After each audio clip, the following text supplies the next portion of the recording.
Black actors in Hollywood it's a very small community. Everyone sort of knows, everyone else knows their work. It's sort of like a repertory company. On screen, he was a gentle father during the Great Depression. He was the resilient Reverend Martin Luther King leading the civil rights movement. He was the composed judge facing controversial decisions. With his warm, baritone voice and eyes full of quiet power, Paul Winfield once moved millions of Americans to silence. He didn't need to play superheroes or charming playboys to shine. Just standing still and speaking, he could make people feel heard. What made him bury his true self for an entire career? And how did he manage to keep that secret until the very end in a Hollywood full of traps and scrutiny? Paul Edward Winfield was once a lonely child sitting in a psychologist's office at the age of 3. It wasn't because he was mischievous or aggressive, not because he was depressed or autistic. It was simply because his mother was worried. Lois Beatrice Edwards, a black woman working in the garment industry and a union organizer, felt that her son was somehow different. Paul didn't talk like other children. He didn't cause trouble or shout. At 3 years old, he was pensive, deep, and too quiet for adults to feel at ease. Not disturbed, but definitely not ordinary, he once recalled with a hint of humor, the kind he often used to deflect overly honest answers. But the truth was, this Paul Winfield was different at his core, and he sensed it from very early on. Paul was born on May 27, 1939 in Dallas, Texas, or 1941 depending on which record you trust. But the place that shaped his childhood was the Watts neighborhood of South Central Los Angeles, a land filled with music, yet surrounded by racial injustice. His family was poor. His mother worked in a textile factory. His stepfather, Clarence Winfield, was a garbage collector and sometimes a bricklayer. But poverty didn't mean a lack of dignity. His mother, a single Southern woman, was strict, teaching her son to study properly and never give in to fate. She was the one who instilled in Paul a love for language and discipline qualities that would later become his greatest assets on stage. As a teenager, Paul attended Manual Arts High School, a school where white students were the overwhelming majority. As one of the few black students bused there, he had to learn to survive the stares, the whispers behind his back, and sometimes open prejudice. But instead of shrinking away, he stepped forward. On the school's drama stage, Paul Winfield shone. Under the mentorship of teacher Ruben Plaskoff, he won Best Actor in regional theater competitions for 3 consecutive years. On stage, Paul was no longer the son of a garbage man. He was Hamlet. He was Othello. He was anyone he wanted to be. This was the first stage in his life where 2 parallel worlds began to form: the quiet Paul Winfield in real life and the luminous Winfield in art. And both had every reason to exist.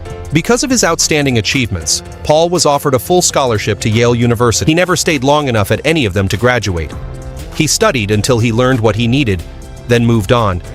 "Papers don't prove you're an actor," he once said. During that period, he did everything: hosted radio shows, taught classes, wrote scripts, performed in local theaters. And when that wasn't enough to live on, he worked in a bookstore where he would later meet people who helped him enter Hollywood. Paul Winfield was the kind of person who didn't like to fit into molds, even when it made others uneasy. He entered life with a calm demeanor, slow speech, and watchful eyes, but inside was a volcano of emotion and artistic instinct. Winfield once said he knew he was different from a very young age, but back then there were no words for it. No social media, no pride, no one like him on television. The only thing he knew was that he had to stay silent to keep acting.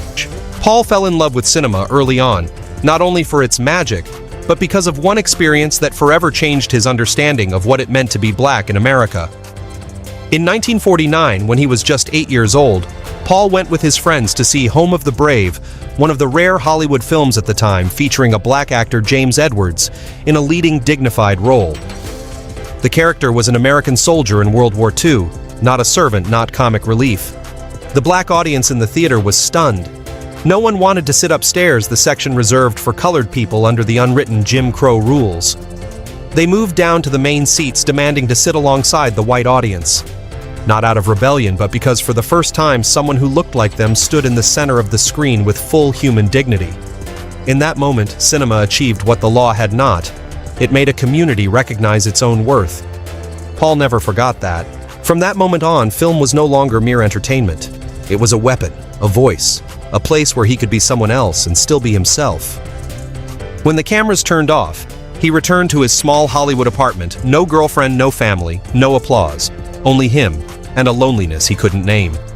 No one knew that the charming man on screen was concealing his sexuality, while wrestling with a double stigma, being both black and gay. That was when he began to realize he could never live like others in the industry. If he wanted to stay, he would have to learn to divide himself, just as one divides a closet between home and the film set. When Sounder was released in 1972, an unimaginable breakthrough occurred. Winfield was nominated for the Academy Award for Best Actor, an honor that few black actors had ever achieved. That same year, his co-star Cicely Tyson was nominated for Best Actress. Two black performers had stepped closer to Hollywood's Hall of Fame, even as much darkness still loomed behind the spotlight. In Sounder, Winfield didn't need grand speeches. His eyes spoke, his smile restrained words, and his hands conveyed warmth. Audiences didn't just see an actor, they saw a life. And at that moment, he truly found his place in Hollywood. Sounder opened a door, but it wasn't enough to place him in the blinding light of major stardom. What did Winfield do next? He continued to choose roles, but not those of leading stars. Instead, he sought characters with depth and meaning. Martin Luther King Jr. in the miniseries, King 1978 roles in Roots, The Next Generation's Backstairs at the White House, and A Hero Ain't Nothing But a Sandwich. In every project, he chose to be where there was something worth saying, not just a place to stand. Although none of his later roles caused the same media sensation as Sounder, they cemented Winfield's legacy as an actor who merged with his characters. Critics once said he never raised his voice, but every line he spoke echoed in the audience's heart. In 1995, more than 2 decades after Sounder, Winfield earned another remarkable honor, an Emmy Award for his portrayal of Judge Harold Nance in the series Picket Fences. The role dealt with social tensions and education policy, positioning Winfield as both storyteller and arbiter, a demanding balance for any actor.